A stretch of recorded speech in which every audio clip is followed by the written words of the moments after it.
Assalamualaikum warahmatullahi wabarakatuh.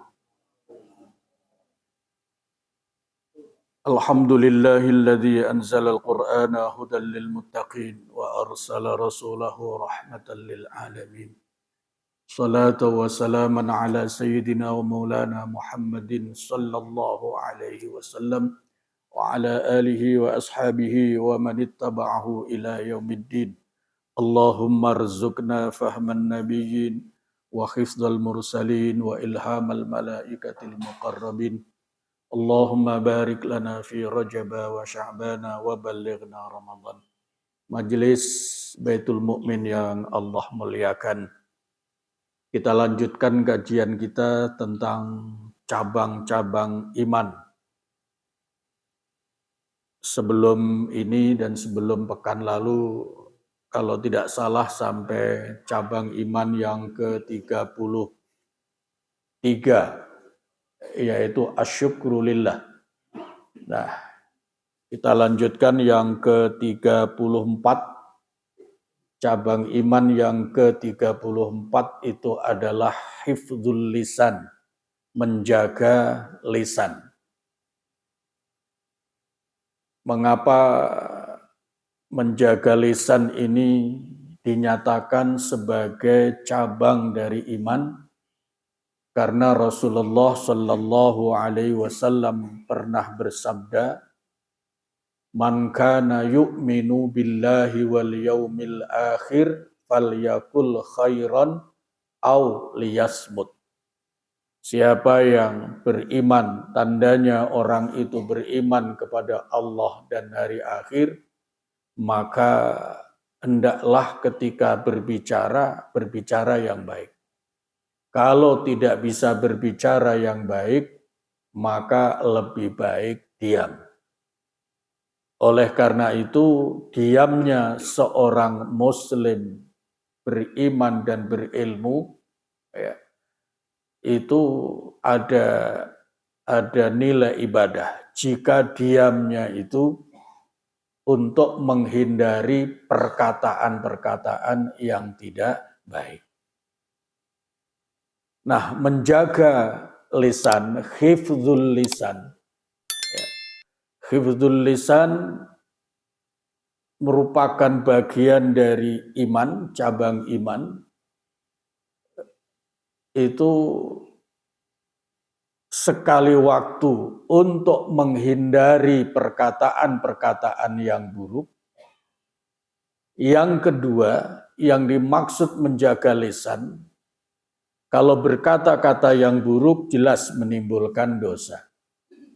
Tapi menjaga lisan itu tidak sekedar supaya tidak melakukan perbuatan dosa melalui perkataan.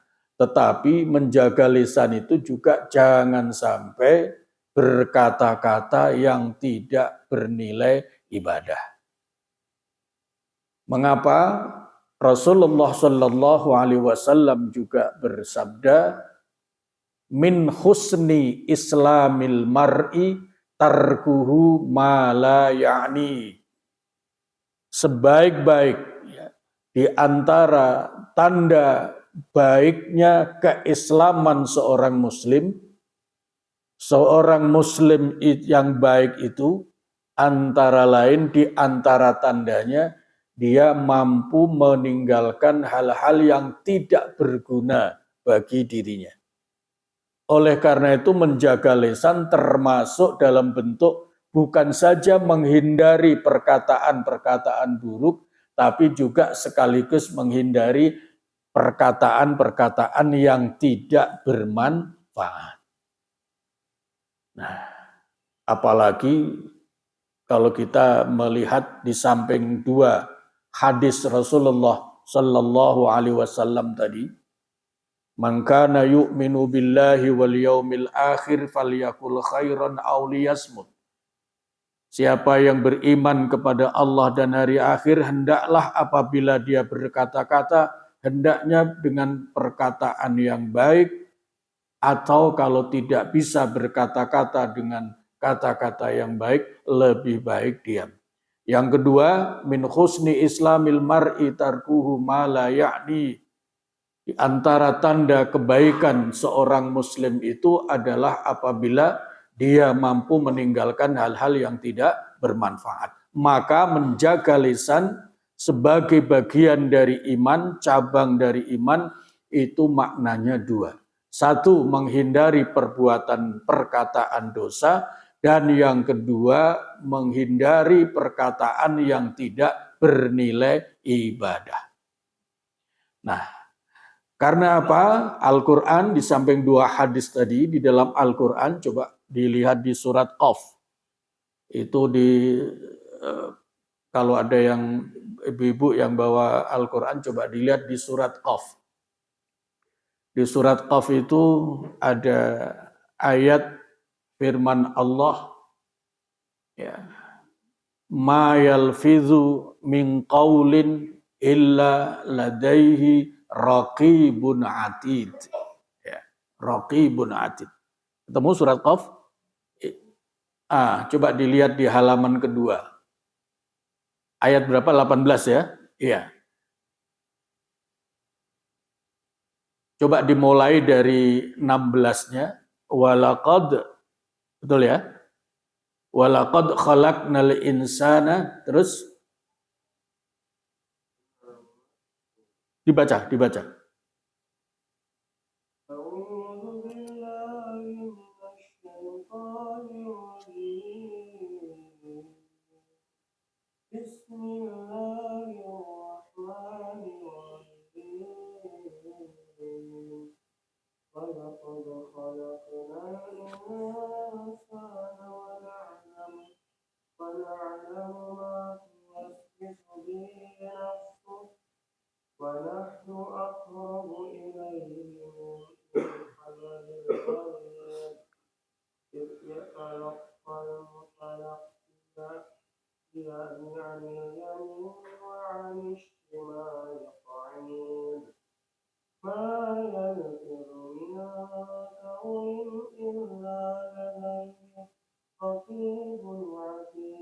Iya, stop. Kami benar-benar telah menciptakan manusia dan mengetahui apa yang dibisikkan oleh dirinya. Stop, sampai di situ. Mulai ayat ini Allah mengingatkan, walaqad khalaqnal insana wa na'lamu ma tuwaswisu bihi nafsuh. Allah yang telah menciptakan manusia itu Maha tahu tidak hanya yang lahir saja, ya, tetapi apa yang dibicarakan dalam diri setiap manusia. Ya, berarti pembicaraan jiwa manusia Allah pun juga Maha tahu. Wa na'lamu ma tuwaswisu bihi nafsuhu wa nahnu aqrabu ilaihi min hablil warid. Dan aku ini, kata Allah, lebih dekat daripada urat nadinya. Ini sebuah perumpamaan. Sebuah perumpamaan bahwa Allah itu sangat melihat manusia. Ya, sangat melihat manusia. Pemahamannya mudah. Karena Allah yang menciptakan manusia, maka lahir batin seluk-beluknya tentang manusia, Allah lah yang paling tahu. Sama dengan seseorang ketika membuat sesuatu, maka pembuatnya itulah yang paling tahu tentang terhadap hasil karyanya. Itu satu. Yang kedua, idh yatalaqqal mutalaqiyani anil yamini wa anis shimali qa'id. Apa terjemahnya tadi?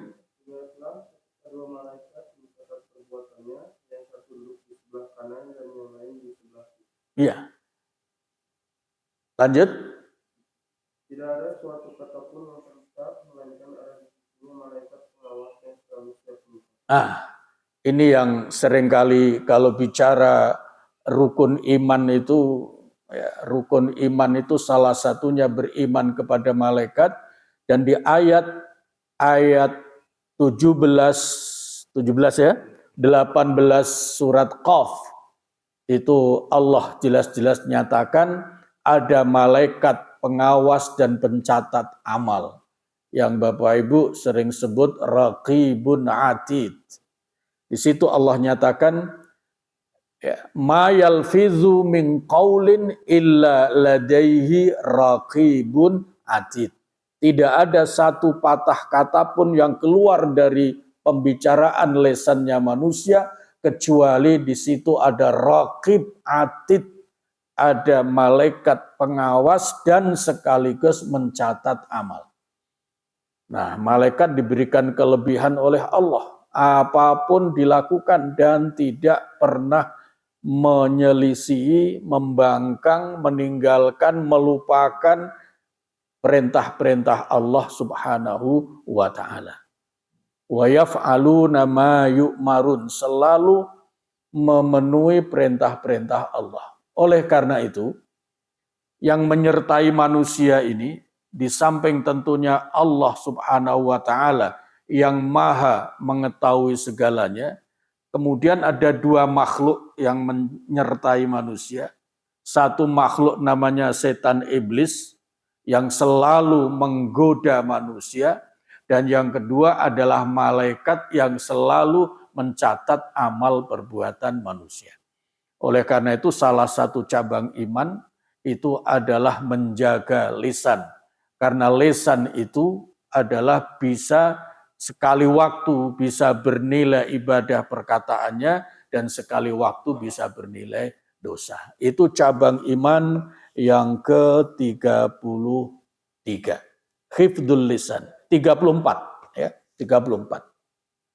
Yang ke-35 itu tidak perlu dibahas panjang lebar, kita sudah paham, yaitu hifdzul faraj, yaitu menjaga kemaluan. Ini tidak perlu dibahas panjang lebar karena materi ini sering sudah diceramahkan, dikhutbahkan. Nah, yang paling penting dalam saat ini itu adalah kita bahas sedikit tentang cabang iman yang ke-36. Wa syu'batus salisatu wassalasun adaul amanah ila ahliya, yaitu menunaikan amanah ya, sesuai dengan perintah dan alamat amanah itu harus ditunaikan. Kenapa ini kita anggap penting? Salah satunya adalah begitu bicara amanah, biasanya asosiasi kita itu langsung para pemimpin. Karena memang para pemimpin itu adalah amanah. Para imam itu adalah amanah. Apa amanahnya para imam, para pemimpin? Walaupun sesungguhnya Rasulullah Shallallahu Alaihi Wasallam juga bersabda, kullukum ra'in, masing-masing kalian itu pemimpin. Wa kullu ra'in mas'ulun ar ra'iyatihi. Setiap pemimpin akan diminta pertanggungjawabannya di hadapan Allah Subhanahu wa taala. Nah, maksud sabda Nabi ini adalah manusia itu memimpin diri sendiri. Nanti kalau sudah mendapatkan amanah dari orang lain, dari pihak lain di luar dirinya, maka dia menjadi pemimpin bagi yang lain sesuai dengan amanahnya. Nah, para imam, jadi salah satu kalau dalam hazanah ilmu-ilmu keislaman itu ada namanya nasbul imamah, menegakkan kepemimpinan. Itu hukumnya wajib. Jadi memilih seorang pemimpin untuk menjadi pemimpin itu hukumnya wajib. Wajibnya karena apa? Karena Allah sudah memberikan petunjuk di samping menunjukkan sunnahnya. Bahwa adanya seorang pemimpin di hadapan manusia itu merupakan sunnatullah. Salah satu ketetapan Allah. Bahwa setiap periode manusia itu harus ada pemimpin. Itu sunnatullah. Buktinya apa? Setiap masa ada para nabi. Begitu selesai tugasnya nabi, ganti nabi yang lain dan seterusnya, sampailah yang terakhir Rasulullah Muhammad Sallallahu Alaihi Wasallam. Fakta sejarah ini bahwa setiap kurun waktu ada pemimpin, ini menunjukkan bahwa wujudnya pemimpin di hadapan manusia itu merupakan bagian dari sunnatullah, ketetapan Allah. Oleh karena itu, ketika ada sekelompok manusia, lalu dibiarkan tidak ada pemimpin, itu semua kena dosa. Ya, semua kena dosa. Oleh karena itu, unsur masyarakat yang paling kecil, ya, namanya keluarga, ada pemimpin keluarga yang namanya suami.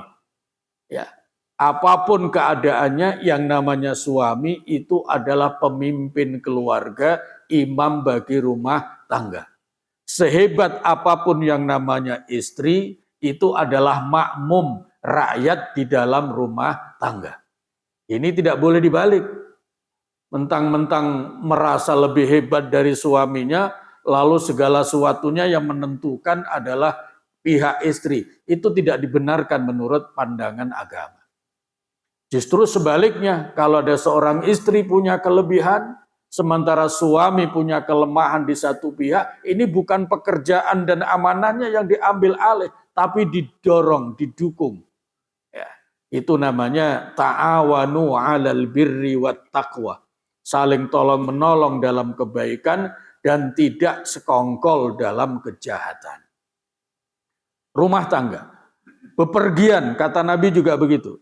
Kalau kalian pergi bertiga, maka salah satunya harus ditunjuk menjadi pemimpin. Tidak boleh dibiarkan tanpa ada pemimpin. Apalagi yang namanya sebuah masyarakat, sebuah bangsa. Nah, pertanyaannya, kalau agama mewajibkan adanya pemimpin, itu tujuannya apa? Tugasnya apa? Nah, ini saya sengaja kutipkan salah satu kitab yang membahas tentang siasah politik dalam Islam. Karya Imam Al-Mawardi. Beliau menyatakan, dan kitab ini yang namanya Al-Ahkamus Sultaniyah, hukum-hukum pemerintahan dan politik, kitab ini walaupun kecil, ini menjadi rujukan yang paling otoritatif setiap membahas tentang politik dalam Islam. Tidak ada seorang ulama pun sejak dulu sampai kapanpun, apabila bicara tentang politik dalam Islam, pasti merujuk kitab ini. Karena kitab ini dianggap kitab yang paling otoritatif, punya kapasitas untuk dijadikan rujukan setiap bicara dalam topik politik dalam Islam. Apa kata beliau? Al-imamah, kepemimpinan, maudu'atun, itu diletakkan, dibentuk li khilafatin nubuwati, untuk melanjutkan tugas-tugas kenabian. Ya, jadi setiap pemimpin, kepemimpinan, pembentukan, penegakan kepemimpinan di masyarakat, itu tujuannya adalah untuk melanjutkan kepemimpinan para nabi. Karena apa? Karena Allah sudah menetapkan setiap kurun waktu itu ada pemimpinnya, dan pemimpin manusia itu Allah tetapkan adalah para nabi. Oleh karena itu siapapun yang menjadi pemimpin, bagi yang memilih wajib untuk menegakkan kepemimpinan, yang terpilih sebagai pemimpin itu adalah orang yang punya tanggung jawab dan kewajiban untuk melanjutkan tugas-tugas kenabian. Dalam hal apa? Fi khirasatid din wa siyasatid dunya. Tugasnya dua. Ya, pemimpin itu wajib diadakan, wajib diwujudkan. Kalau belum ada, wajib dibentuk, dipilih. Itu tugasnya untuk melanjutkan kepemimpinan para nabi, yang tugasnya dua hal. Satu, khirasatid din, menjaga agama, wasiyasatid dunia, dan mengatur dunia. Nah, itu tugasnya dua itu. Jadi tidak cukup cukup kalau seorang pemimpin itu hanya bisa mengatur dunia. Tidak cukup. Karena apa? Karena pemimpin itu tugasnya adalah melanjutkan kepemimpinan para nabi. Nah, para nabi itu tugasnya dua, yaitu menjaga agama dan sekaligus mengatur dunia. Kalau dibalik, mengatur dunia dalam rangka menjaga agama. Oleh karena itu pemimpin tidak cukup kalau dia hanya pandai, terampil, pinter ngatur dunia. Dia juga harus bisa mengatur agama. Segala policy dan ketetapannya harus dalam rangka juga menjaga agama. Begitu juga sebaliknya. Tidak dibenarkan juga kalau seorang pemimpin itu hanya ahli agama. Karena tugasnya dua, tidak hanya sekedar menjaga agama, tapi juga dia harus mengatur dunia. Dan ini bagi Bapak Ibu sekalian yang sudah rajin ngaji, tentu jelas. Doanya saja kan Rabbana atina fid dunya hasanah wa fil akhirati hasanah wa qina azabannar. Seorang muslim beriman dan berilmu itu cita-citanya, visinya adalah hasanah dunia, hasanah akhirat. Tidak hanya hasanah dunia saja, tidak juga hanya hasanah akhirat saja. Bahkan Rasulullah Shallallahu Alaihi Wasallam pernah bersabda, ya, tidak baik di antara kalian kalau hanya ingin meraih dunia, tetapi meninggalkan akhirat. Tidak juga baik hanya ingin meraih akhirat, tapi mengabaikan soal-soal dunia. Itu sabda Nabi. Tetapi yang baik adalah dua-duanya. Fa innad dunya balaghun ilal akhirah. Bahkan dunia, mengatur dunia itu penting dalam rangka untuk jembatan mengantarkan manusia untuk kebaikan akhirat. Makanya memilih pemimpin ini amanah bagi kita. Kita diamanah, kalau dalam sejarah masih masa kenabian, ya, masa kenabian yang menetapkan pemimpin Allah Subhanahu wa taala. Langsung, ya. Nabi Adam jadi pemimpin, Nabi Idris jadi pemimpin pada masanya, Nabi Nuh itu Allah given, jadi langsung Allah yang menunjuk. Tapi begitu Rasulullah Shallallahu Alaihi Wasallam selesai tugasnya, maka yang diamanati oleh Allah untuk membentuk pemimpin adalah para manusianya sendiri. Oleh karena itu, tidak perlu heran kalau ada ungkapan suara rakyat adalah suara Tuhan. Kenapa? Rakyat yang memberikan suara itu pada dasarnya adalah melanjutkan amanah dari Allah Subhanahu wa taala. Karena Allah Subhanahu wa taala telah menetapkan setiap kurun waktu ada manusia harus ada pemimpinnya. Ketika dulu zaman kenabian berakhir kepemimpinan pada Rasulullah Sallallahu Alaihi Wasallam, maka pemimpin selanjutnya adalah melanjutkan tugas kenabian. Nah, siapa yang memilih? Pemilihannya diamanahkan kepada manusia. Oleh karena itu ada ungkapan suara rakyat, suara umat adalah suara Tuhan. Itu maksudnya adalah orang yang memilih pemimpin itu sesungguhnya adalah melaksanakan amanah dari Allah Subhanahu wa taala. Maka siapa yang harus dipilih? Nah, ini pedoman yang paling pokok. Oleh karena tujuan adanya pemimpin dalam Islam itu adalah fi khirasatid din wa siyasatid dunya, untuk menjaga agama dan mengatur dunia, maka memilih pemimpin harus dipilih orang-orang yang mampu dua-duanya. Dia paham agama, tapi juga paham dunia, agar dia bisa menjaga agama sekaligus mengatur dunia. Nah, ini clear. Maka kalau memilih pemimpin tidak seperti itu dianggap orang yang tidak menunaikan amanah dari Allah Subhanahu wa Ta'ala. Padahal dalam Al-Qur'annya jelas, ya. Husain dilihat coba di dalam surat An-Nisa itu ada innallaha ya'murukum an tu'addul amanati ila ahliha. Ya. Surat An-Nisa, Sin. Ketemu An-Nisa ayat 58 coba. Ya. Innallaha ya'murukum an tu'addul amanati ila ahliha. Ya.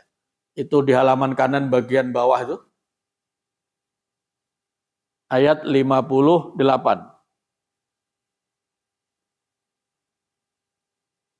An-Nisa. Baca, Sin.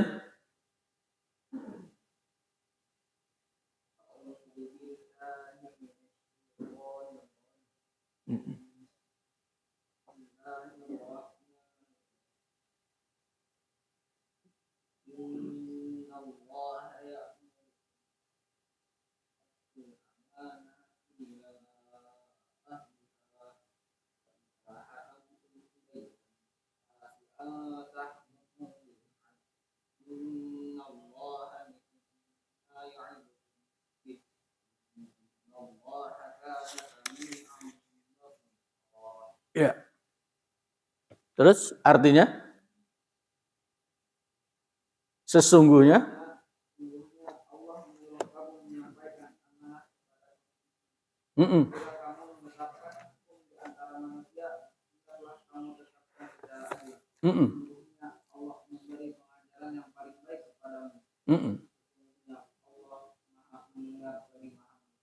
Itu ayat, ya, ayat yang menyatakan bahwa setiap manusia, seorang muslim beriman berilmu harus menunaikan amanah.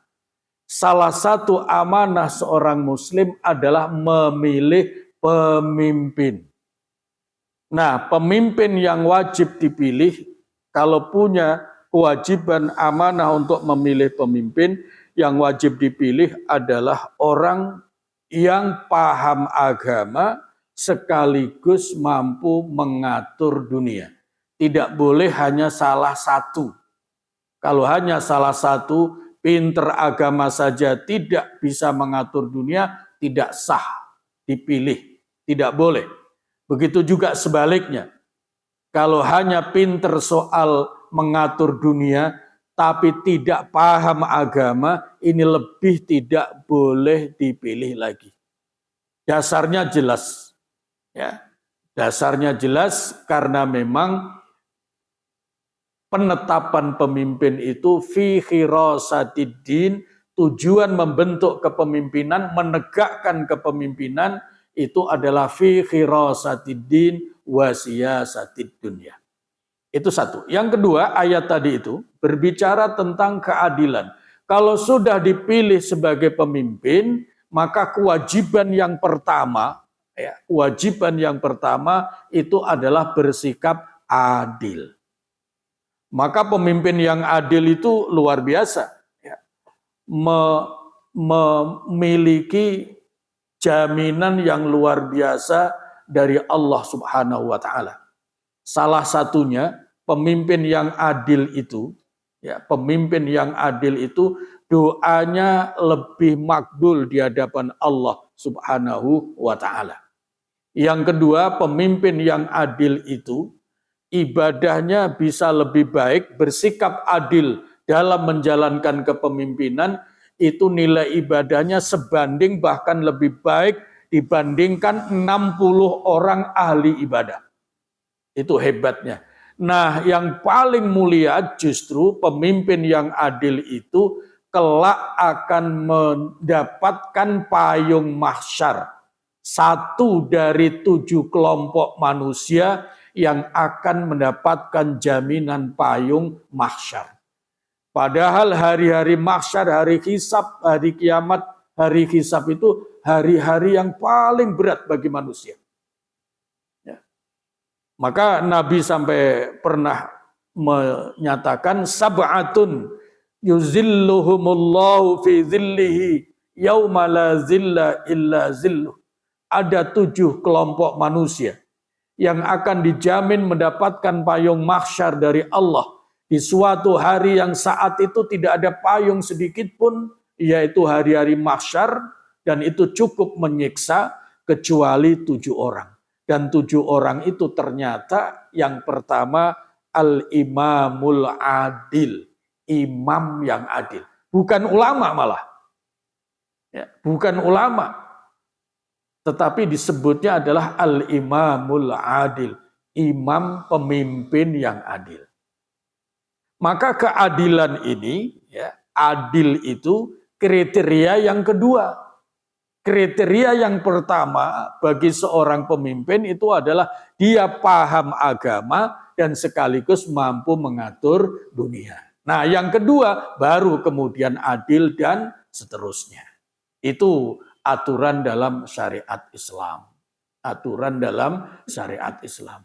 Oleh karena itu, antara rakyat yang memilih dan juga calon pemimpin yang dipilih sama-sama punya kewajiban. Yang memilih wajib memilih orang yang paham agama dan mampu mengatur dunia, sementara nanti yang sudah dipilih itu adalah orang yang mampu bersikap adil. Sampai di sini ada pertanyaan? Ya. Terima kasih. Kita akan memilih paham dunia, paham agama dan paham dunia. Itu dari versi kita masing-masing. Ya. Artinya kalau kita lari ke sekarang, saya paham, saya yakin kepada yang nomor 6. Saya yakin. Sementara Bapak Manto ini yakin ke nomor 8. Masing-masing punya keyakinan. Iya. Bisa melihat. Apakah itu nanti ada misalkan atau kita dianggap salah karena kita kalau salah satu pemimpin bisa kepada kita yang saya dengar sekarang ini. Jadi sekarang bagaimana pertanggungjawabannya? Iya. Karena masing-masing. Dan yang kedua juga apabila sudah terpilih, kemarin hari Minggu ini saya kemarin hampir sama seperti juga sebagai pemimpin, saya ingin yakinkan lagi hasil dari pilihan itu bagaimana sikap kita, karena wajib memilih itu kita wajib mentaati. Iya. Ini keduanya bagian. Baik. Yang pertama kata Nabi, istafti qalbak. Kalau ilmu, wawasan, pengalaman segala macamnya sudah ada pada kita, pada diri kita, maka ketika akan memutuskan kata Nabi, istafti qalbak, tanya hatimu. Yang ditanya hati, bukan rasio. Gitu ya. Nah, di situ keyakinan ini menjadi hal yang penting. Nah, keyakinan manusia itu dibentuk salah satunya adalah dengan ilmu. Oh, sepengetahuan saya si A itu yang lebih paham agama, yang menurut saya yakin dia adalah orang yang bisa mengatur dunia. Pilih. Bismillahirrahmanirrahim. Sesuai dengan keyakinan kita, pilih. Nah, kalau sudah seperti itu, kalau sudah sesuai dengan keyakinan hati, bukan pertimbangan rasional, bukan pengaruh yang lain-lain. Ya, bukan pengaruh yang lain-lain. Kalau sudah berdasarkan keyakinan hati, lalu dipilih, nah maka ini sekaligus pertanyaan yang kedua. Bagaimana berikutnya? Berikutnya, kalau dia dalam memimpin itu tidak melanggar agama, maka wajib taat. Tapi kalau dalam kepemimpinan dia itu melanggar aturan agama, tidak wajib taat. Kata Nabi jelas, la ta'ata fi makhlukin, la ta'ata li makhlukin fi ma'siyatil khaliq. Ya. Tidak boleh ada ketaatan seseorang kepada sesama manusia jika ketaatan itu justru berdurhaka, maksiat, dosa kepada Allah Subhanahu wa Ta'ala. Ini jelas ya. Nah, tapi kalau yang kita pilih itu memang sesuai dengan keyakinan kita dan dia memimpin tidak melanggar agama, seruan-seruannya kebaikan, maka kita wajib taat. Nah, ayatnya tadi, ayat lanjutannya, coba dibaca. Ya ayyuhalladzina amanu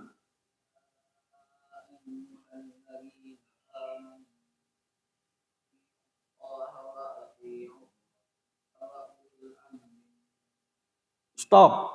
Ya. Coba terjemahkan. Wahai orang-orang beriman,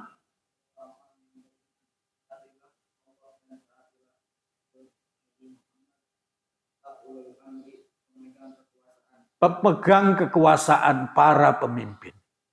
Nah, jadi di situ taat kepada Allah, taat kepada Rasul, kemudian taat kepada pemimpin. Syaratnya pemimpin yang ditaati adalah pemimpin yang tidak melanggar aturan-aturan Allah dan tidak melanggar aturan-aturan Rasulullah Sallallahu Alaihi Wasallam. Bagaimana akibat berikutnya? Nah, ini yang luar biasa. Kalau kita memilih pemimpin tadi, dia mampu menjaga agama, mampu mengatur dunia, itu segala kebaikan yang dia lakukan, kita yang memilih ikut mendapatkan pahalanya. Gitu. Ya. Karena Nabi pernah bersabda, man a'ana ala ta'atin kafa'ilihi. Siapa yang membantu, mendukung, memfasilitasi terjadinya ketaatan kebaikan, itu dia dapat pahala laksana orang yang melaksanakan. Nah, begitu, ya, begitu. Tapi kalau dia tidak taat, ya, tidak taat, justru menyimpang. Nah, ini ada dua kemungkinan. Kalau kita milihnya, niatnya memang keyakinan kita, dia adalah orang yang baik, ternyata tidak baik, kita tidak kena dosa. Asal kita milihnya sesuai dengan keyakinan kita. Inilah yang dimaksud keyakinan itu tidak bisa dihakimi kecuali oleh Allah Subhanahu wa Ta'ala. Itu keyakinan. Berbeda, nah ini catatan penting, berbeda kalau kita memilih pemimpin itu sesuai dengan pertimbangan-pertimbangan kita di luar keyakinan kita. Kita tahu bahwa sesungguhnya yang lebih layak itu si A. Tapi karena pertimbangan tertentu kita pilih si B. Nah, kalau sampai si B ini berbuat durhaka, kita yang milih ikut mendapatkan dosanya. Kebaikannya dapat, tapi dosanya juga dapat. Tapi kalau yang memilih sesuai dengan keyakinan, itu kebaikannya dapat, dosanya tidak ikut. Nah, itu keadilan di dalam amanah memilih kepemimpinan. Tanggung jawab dia sendiri. Kalau kita sudah berdasarkan keyakinan, berbeda dengan kalau kita pertimbangan-pertimbangan tertentu. Nah, salah satu pertimbangan memilih pemimpin itu adalah al-asabiyah, fanatisme buta. Itu adalah adat jahiliyah. Jahiliyah itu, walaupun salah satu adat jahiliyah itu, memilih pemimpin itu ya sesuai dengan keturunan bapaknya. Dia bisa atau tidak, mampu atau tidak, karena dia kepala suku, ya. Karena dia anaknya kepala suku, mampu dan tidak mampu dipilih. Nah, ini yang tidak boleh. Itu namanya asabiyah. Ya. Nabi pernah mengancam, barang siapa yang memilih pemimpin, menyerahkan tugas kepada seseorang, padahal di lain itu ada yang lebih baik, tapi dia memilih yang tidak yang terbaik, lam yajid arafal jannah. Orang yang seperti itu dijamin tidak mencium bau surga. Lah mencium bau surga yang 500 tahun perjalanan bisa tercium saja tidak bisa, apalagi masuk surga. Nah, ini pegangan kita di dalam memilih kepemimpinan.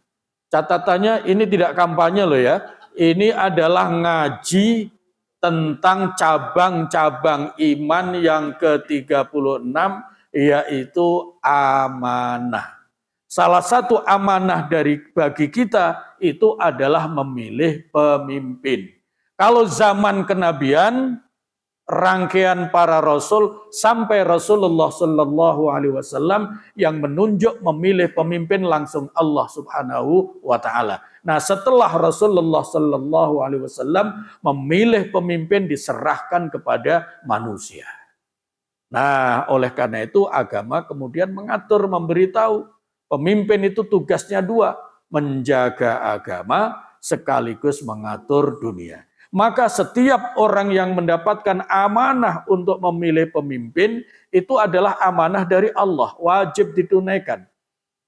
Oleh karena itu yang harus dipilih adalah orang yang paham agama dan sekaligus mampu mengatur dunia. Bagaimana mungkin bisa menjaga agama kalau dia tidak paham agama itu sendiri? Ini sesuatu yang sangat tidak mungkin. Saya kira itu kajian kita pada pagi hari ini, mudah-mudahan bermanfaat. Allahumma anfa'na bima 'allamtana wa 'allimna ma yanfa'una wa zidna ilma. Alhamdulillahi ala kulli hal wa na'udzu billahi min hali ahli nar. Allahumma barik lana fi Rajab wa Sya'ban wa balighna Ramadan. Rabbana atina fid dunya hasanah wa fil akhirati hasanah wa qina adzaban nar. Walhamdulillahi Rabbil Alamin. Assalamualaikum warahmatullahi wabarakatuh.